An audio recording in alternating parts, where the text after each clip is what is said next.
जे आदरणीय आई साहेब आपल्यामध्ये आलेले आहेत, सर्वांनी शाळेच्या नगरात आई साहेबांचं स्वागत.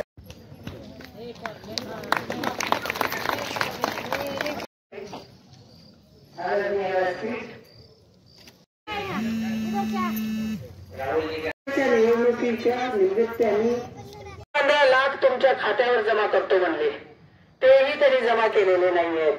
शेतकऱ्यांचं उत्पन्न दुप्पट करतो म्हणाले, तेही त्यांनी. पक्ष हा सगळ्या जाती धर्माला घेऊन जाणारा पक्ष आहे. भेदभाव तो करत नाही, सगळ्यांना समावून घेऊन जाणारा पक्ष आहे. म्हणून आपल्याला काँग्रेस पक्षाला मतदान करायचं आहे. आपल्याला माहित आहे, आपल्या गेल्या 40 वर्षापासून आपण आपल्या लातूर जिल्ह्यातल्या लोकांना बघितलेलं आहे, काँग्रेस पक्षाच्या नेत्यांना बघितलं आहे आणि त्यांनी कामं कशी केली, 40 वर्ष राज्य कसं चालवलं हे तुम्हाला सगळ्यांना माहिती आहे. आपले नेते शिवराज पाटील साहेब असतील, निलंगेकर साहेब असतील, विलासराव देशमुख साहेब असतील, दिलीपराव देशमुख साहेब असतील, या सगळ्यांनी आपल्यासाठी काही ना काही केलेलं आहे हे आपल्याला विसरता येणार नाही.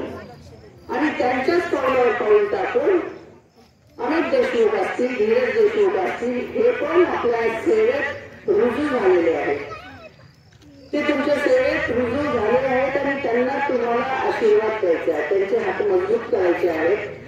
तुमच्या आशीर्वाद रूपी मताने त्यांना साथ द्यायची आहे, जेणेकरून याच्या पुढे देखील ते तुमच्या कामी येतील आणि काँग्रेस लोकांचं आपलं जे नातं आहे ते दृढ करतात.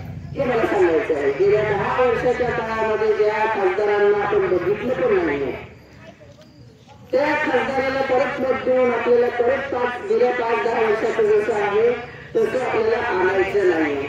आपला खासदार आणून, आपल्या काँग्रेस पक्षाचा खासदार आणून आपला माणूस तिथे टाकायचा आहे, जेणेकरून तो तिथे जाऊन आपल्यासाठी काही कामं करतील. आणि आपल्या आता इथे मला त्या ठिकाणी सांगितलं गेलं की आम्हाला मुरुडमध्ये उद्योग पाहिजे आहे असं त्यांचं म्हणणं होतं.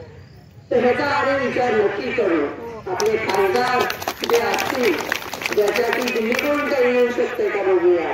विधानसभेचे 2 आमदार आपल्याकडे आहेत, त्यांच्यातर्फे काही येऊ शकते का बघूया. आणि तुमची जी मागणी आहे त्याच्यावर आम्ही नक्की बारकाईने विचार करून आपले प्रश्न सोडवण्याचा प्रयत्न करणार आहोत. गेल्या काळामध्ये